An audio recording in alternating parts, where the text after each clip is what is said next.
Às vezes na nossa vida, nós realmente vivenciamos problemas, dificuldades, coisas que nos entristecem.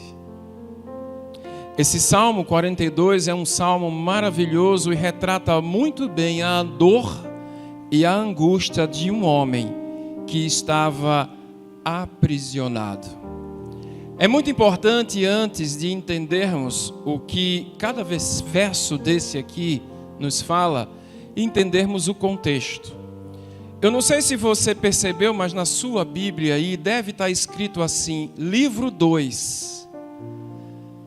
Os Salmos é dividido em 5 porções. Os 150 Salmos é dividido em 5 porções, em 5 livros.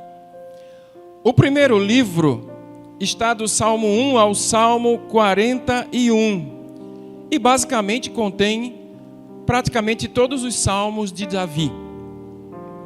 O livro 2 começa justamente aqui no Salmo 42 e vai até o Salmo 72. Mas estes salmos são os salmos dos filhos de Corá, ou como alguns estudiosos gostam de falar, Coré, que vai do Salmo 42 até o 49. Os salmos dos filhos de Corá. E se a gente for parar para entender quem era Corá? Corá é um homem perverso. Depois você lê com calma em Números, no capítulo 16, a história de Corá. Corá era um homem que surge ali no meio das tribos e ele se levanta contra Moisés. E ele se reúne com os homens da sua família. Ele monta o clã ali de Corá, junto com Datã e Abirã. E eles causam uma rebelião contra Moisés. E essa rebelião é causada porque eles querem ser o sacerdote de todas as tribos. Olha só. Então eles se levantam contra o povo de Deus. E a Bíblia diz em Número 16 que a terra se abre e como que uma boca engole os 250 homens que estavam contra Moisés, incluindo Corá e a sua clã. Mas 10 capítulos depois, em Números 26, no versículo 11, diz que os filhos de Corá, olha aí, glórias a Deus, os filhos de Corá, eles não morreram. Olha lá, mas os filhos de Corá não morreram. Morreram os homens que Corá e da família de Corá se levantaram contra Moisés e as famílias de Datã e Abirã. Porém, os filhos de Corá, eles sobreviveram. E de cara a gente tem uma coisa aqui que é muito importante entendermos. Não existe, escuta a igreja, não existe maldição hereditária. Não existe. O pai, Corá, era perverso, mas os filhos se converteram ao Senhor e foram grandes levitas na casa de Deus. Servos que louvavam, que serviam, que estavam postos a servir no templo de Jerusalém. Essa é a história dos filhos de Corá. E um dos filhos escreveu justamente esses salmos. E se nós pararmos para entender este salmo, o qual nós já lemos, este homem, este levita, ele está exilado. A Bíblia não fala quem são os seus inimigos, certamente são os gentios que exilaram esse homem, aprisionaram ele, impedindo ele de fazer uma peregrinação. Pois eles estavam no norte da Palestina, no extremo norte, mas precisavam peregrinar em jornada para Jerusalém, era o costume da época. Todos que moravam na circunvizinhança do templo, no dia das festas judaicas, precisavam caminhar até o templo. Porém, este servo aqui, ele foi impedido de fazer essa caminhada, meu irmão. Ele não podia ir até o templo de Jerusalém. Aprisionado, ele ficou angustiado, com a alma abatida. Esse cântico dos Salmos 42 revela um canto extremamente íntimo de alguém que tem sede de ir para o culto, de ir para a casa de Deus e de ir adorar a Deus. Ele tem esse desejo, ele anela por isso, mas ele estava como que impedido, e pior. Se nós olharmos atentamente para o texto, você vai ver os inimigos zombando dele. Cadê o teu Deus que não está vendo isso? Por que você está sofrendo assim? O teu Deus não está vendo isso não? Cadê ele? E a Bíblia diz que eles zombavam continuamente. Então, esse salmista, inspirado pelo Espírito Santo de Deus, sua mente, sua alma, o seu coração, ele transcreve neste lindo hino de cântico e de louvor. Quando a gente entende o contexto, fica melhor para entender o que aquele homem estava passando, para aplicarmos na minha vida e na sua vida. O Salmo 42 é um ardente desejo de experimentar a presença de Deus. Se não, vejamos aí no primeiro verso. Salmo 42, verso 1. O anseio por Deus, o clamor de uma alma sedenta. Percebeu quando o texto diz assim? Olha o hino, começou o hino. Como suspira a coça pela corrente das águas. Para aqui para a gente entender uma coisa. A coça, a gente sabe que Salmos é um livro sapienciais, é um livro poético, é uma poesia em forma de canção. Então o autor, inspirado por Deus, ele começa a escrever e visualiza uma coça. A coça é um animal selvagem. A coça é um cervo, um animal selvagem. E ele diz que essa coça suspira ardentemente pela corrente das águas. O que ele está querendo dizer com isso? Lembra que eu falei na introdução que este homem está exilado, perseguido pelos seus inimigos? Então ele se imagina como se fosse um servo que está sedento de água. E que os predadores desta coça, deste animal, são esses inimigos aqui representados. Estão atrás, a caça, atrás dele. E a Bíblia diz que ele fica tão cansado de tanta perseguição, que ele está sofrendo, que ele agora, ali afogentado, correndo, desesperado, ele está com sede. Então a Bíblia diz que ele está suspirando por uma fonte de água. Tudo o que ele quer é uma poça de água para saciar a sua sede. Meus irmãos, não é muitas vezes que a gente chega assim na casa de Deus, às vezes com a alma doendo, aflita, necessitada, sendo perseguido pelos nossos inimigos, que até nos afrontam, nos perguntando: cadê o teu Deus, que não vê o que você está passando? Então ninguém mais acredita em você, zombam da sua fé, e de tanta perseguição, você fica suspirando por uma pequena poça d'água.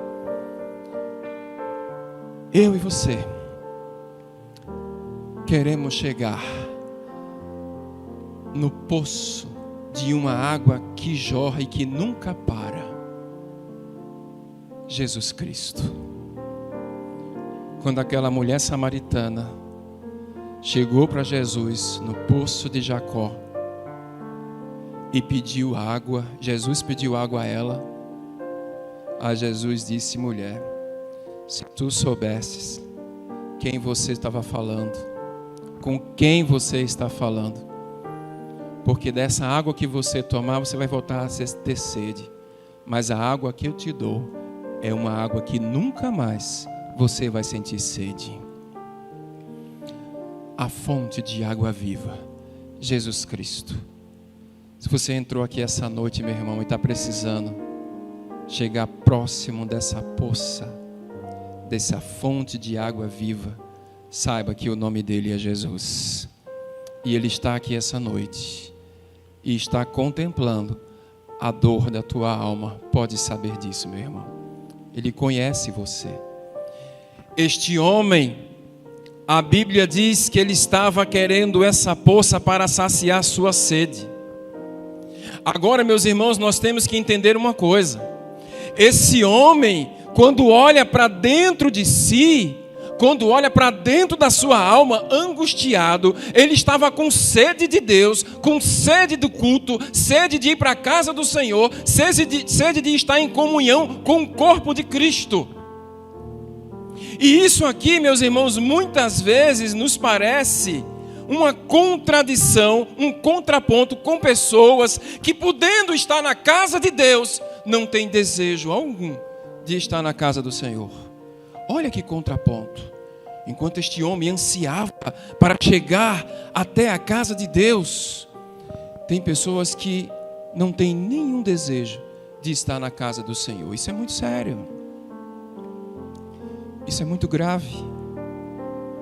Quando este homem, ele diz, na continuidade do verso, assim por ti, ó Deus, suspira a minha alma, ainda no verso 1.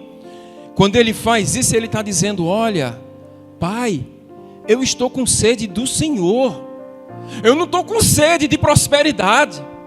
Eu não estou com sede de riqueza. Não estou com sede de sucesso. Eu estou com sede do meu Pai. Eu estou com sede do Senhor, Pai. Eu estou com sede de estar na tua casa, de ouvir tua voz, através dos hinos, através do cântico, da palavra, através de um irmão que me dá um abraço, através de um irmão que fala para mim que Deus se importa comigo. É disso que ele tem sede. Ele tem sede dessa comunhão. Ele tem sede da presença de Deus. Ele tem sede de adorar ao Senhor. E é por isso que ele está se esforçando para chegar nessa poça de uma fonte de água que nunca para, chamada Jesus. Meus irmãos, a pergunta para mim e para você essa noite é: será que nós estamos com a mesma intensidade que este homem está em chegar na casa de Deus? Será que a gente tem essa sede? Sabe, porque às vezes parece que a gente está há tanto tempo na igreja, parece que a gente está há tanto tempo na presença do Senhor, que parece que tudo passa como se fosse um simples rito, um simples gesto.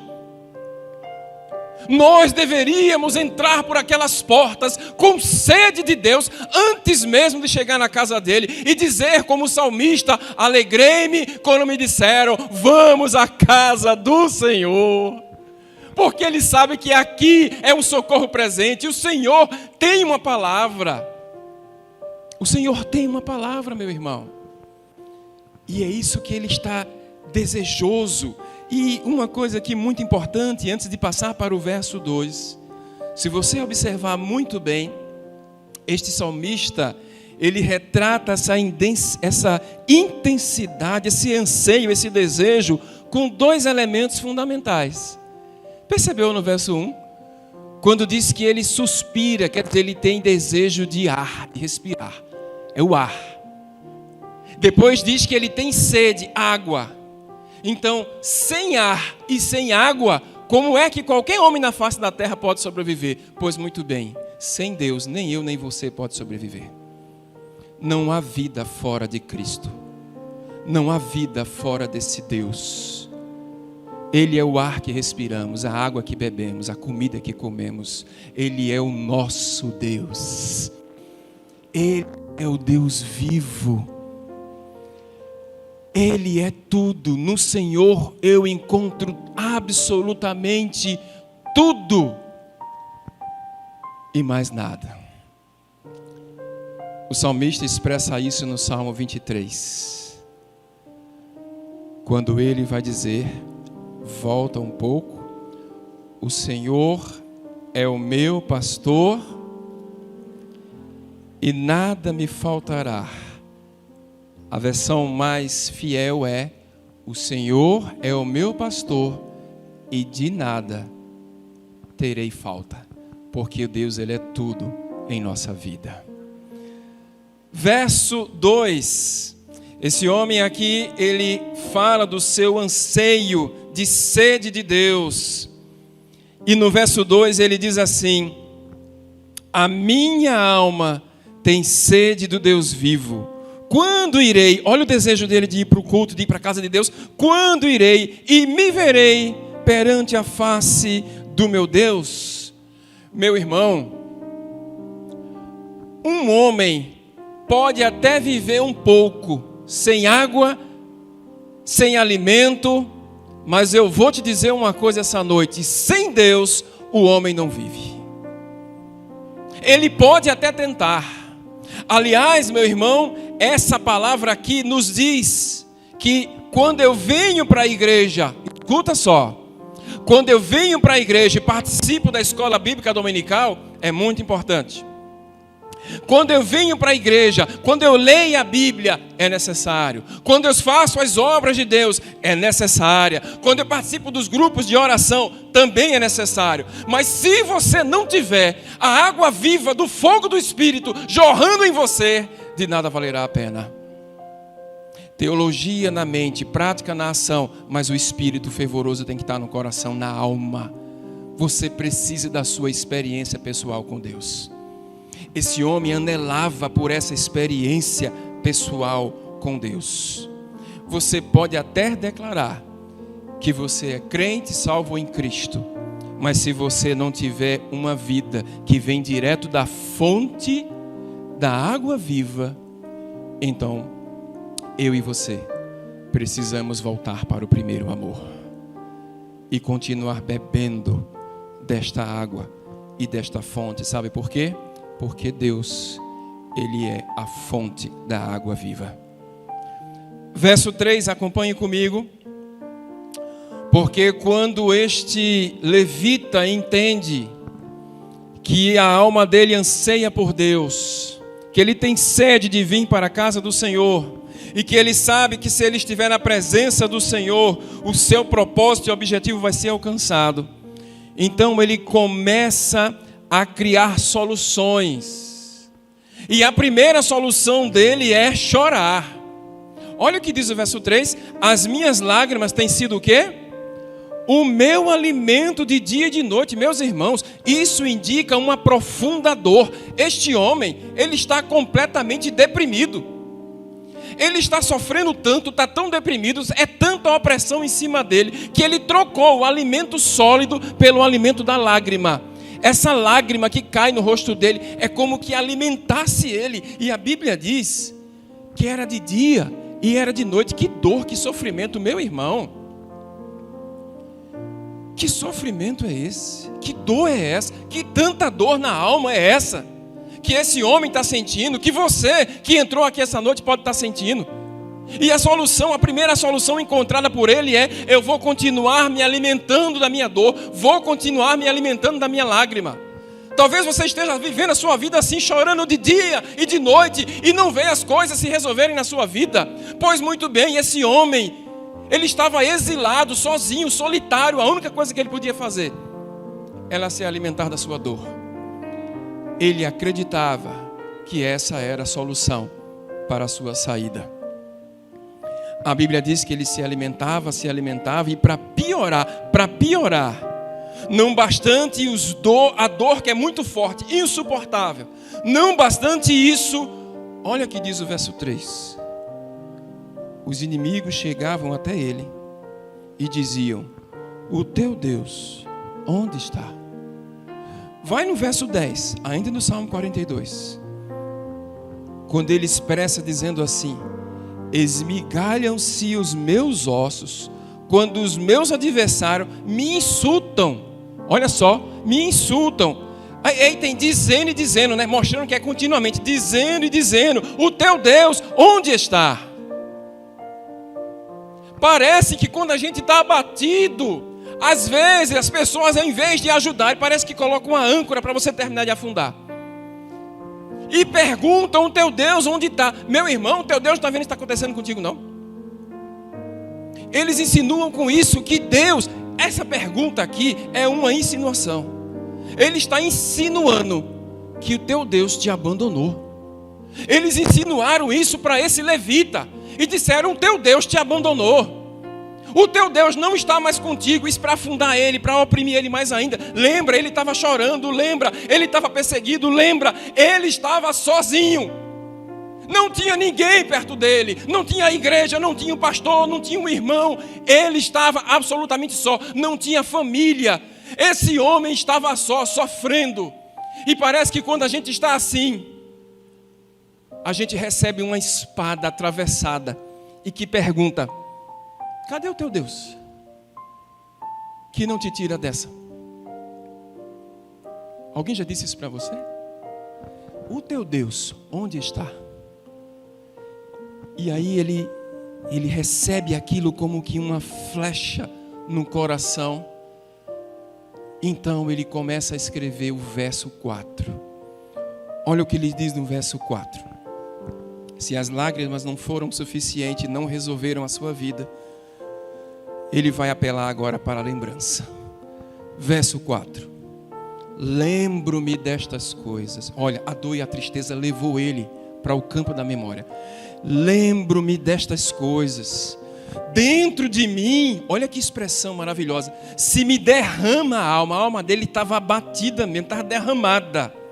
E ele lembrava de como ele passava com a multidão e guiava essa multidão em procissão. Olha a peregrinação para a casa de Deus. E a Bíblia diz que eles faziam isso, não era de todo jeito não, era gritando, em alegria, em louvor, multidão em festa. Se as lágrimas não ajudaram aquele homem, ele então apelou para a memória. Aí ele ficou pensando, já que as lágrimas não resolveram, eu vou ficar pensando aqui, como era bom quando eu louvava, quando eu ia para o culto, quando eu adorava ao Senhor. Olha a nostalgia. Aí quando eu fazia tudo isso, como era bom, como era maravilhoso. Lembrar do passado, às vezes é bom, mas parece-me que nostalgia e esse tipo de pensamento estava aprisionando ele mais ainda. Porque ele ficou tentando resgatar o passado, para despertar nele algo motivador, para ele agora ir para frente, seguir em frente. Mas isso estava deixando ele abatido. Mas de qualquer maneira, meus irmãos, quando este homem fala isso, dizendo que em gritos de louvor, não é? Ele se alegrava, a multidão em festa. Ele começou a viver de lembranças agora. Ele estava vivendo de lágrima, se alimentando, para ver se saía. Não conseguiu sair. Agora começou a se alimentar das lembranças, para ver se saía daquela depressão, daquela apreensão. Não deu certo. Nada disso resolveu. Mas de uma coisa, meus irmãos, esse homem nos ensina essa noite. Esse homem, ele não era um religioso. Olha aí a sede dele de participar do culto. Ele se lembrou quando ele regia. Ele estava regendo o coral estava em peregrinação, indo, irmã Yolanda, lá para Jerusalém. Aí ele ficava regendo, e o povo tudo alegre, cantando. Esse homem servia a Deus, ele era atuante na igreja, era um missionário, evangelista, ele estava atuando na igreja. Ele não estava parado num banco sentado, a vida dele era consagrada, a vida dele era um culto para Deus. Era um culto. Olha o que esse homem está ensinando para mim e para você essa noite. Mas você percebe que ainda assim isso não impediu dele passar por conflitos. Um servo de Deus passando por conflitos, porque nós passamos por conflitos, passamos por problemas.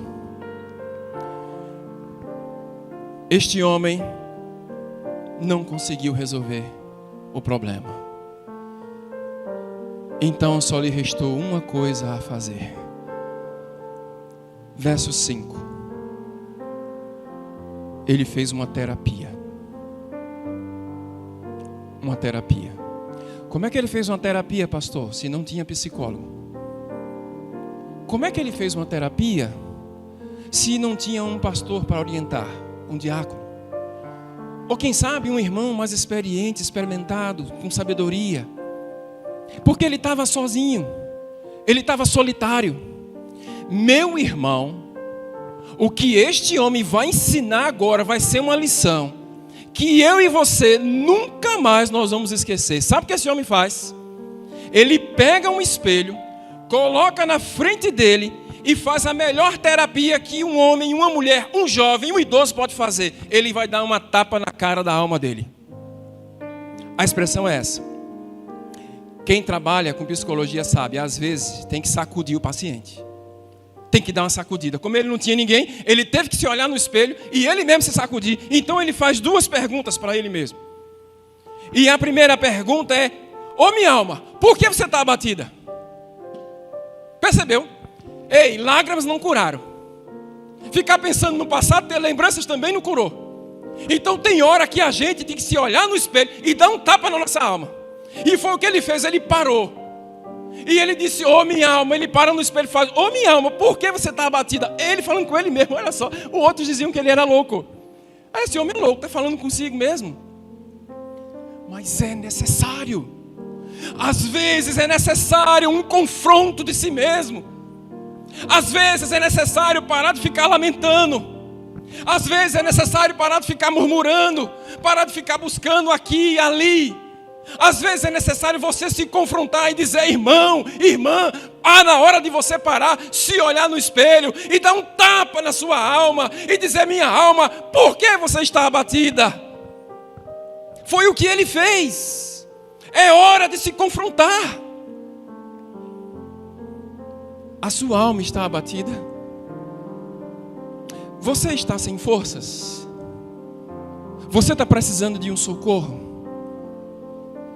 Deus já falou com você de todas as formas, de várias maneiras, mas talvez você não tenha falado com você mesmo. Está na hora de você se olhar no espelho. E olhando-se no espelho, diga para dentro de si: por que você está abatida, minha alma? A segunda pergunta foi pior do que a primeira. Porque a segunda pergunta é: por que você se perturba dentro de mim? Irmãos, não tem nada pior do que uma alma inquieta. Não tem nada pior do que uma alma que perturba a nossa mente. Lembre-se, estamos falando de um servo que está aprisionado e passamos por diversos problemas. Mas o que esse homem fez? Uma lição para mim e para você. Ele confrontou-se a si mesmo. Ele exortou a sua própria alma. Esse homem, ele encorajou a sua própria alma. E fazendo isso, meu irmão, fazendo isso, enquanto os seus inimigos zombavam da sua fé, questionando o seu Deus, ao invés dele se diminuir, ao invés dele se martirizar, dizendo que é pequenininho, coitadinho, ele se olha no espelho e diz: não, está na hora de erguer a cabeça. Por que você está batida a minha alma? Por que você se perturba dentro de mim? Então ele mesmo faz a terapia e agora ele mesmo dá a cura, que não está nele mesmo. Porque olha o que diz o verso 5. Por que está batida a minha alma? Por que te perturba dentro de mim? Terminou a terapia. Agora vem o terapeuta falando: espera, hein? Espera, hein? Olha o segredo, a solução e o remédio, irmão. Espera em Deus. Confia nele. Deposita nele a confiança. Talvez você tenha perdido a fé, mas o tempo não é seu, é de Deus. Então espera, confia, tenha fé.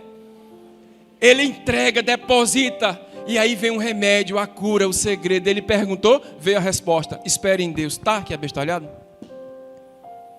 Sem querer ser insensível, mas ele sabe o Deus que ele serve. Então ele diz para dentro de si: espera em Deus, confia nele.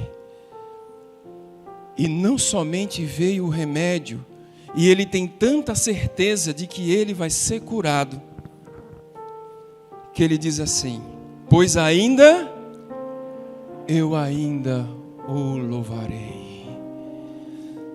Depois que ele se encoraja, se motiva, e depois que Deus, ele dá a resposta, ele está tão confiante na resposta, que ele já diz o que ele vai fazer. Pois eu ainda o louvarei. Sabe o que isso significa? Que ele tem certeza do socorro. Ele tem certeza que ele vai ser socorrido. Por isso ele disse: pois eu ainda o louvarei. No final, meus irmãos, ele vai dizer aqui: pois Deus é o meu auxílio, o meu Pai, Deus meu. E tudo isso que ele vai falando aqui, vai fazendo que ele entenda que a solução para o seu problema não estava nas suas lágrimas, por mais que isso doa. A solução dos problemas dele não estava em consultar a sua memória, trazendo aquilo que era bom. Não estava aí. A solução do seu problema estava em quando ele se confrontou a si mesmo, entendendo que a sua alma estava abatida e perturbada. Ele precisava de um socorro e o socorro veio. E o segredo é: espera em Deus, confia nele, e o mais Ele fará.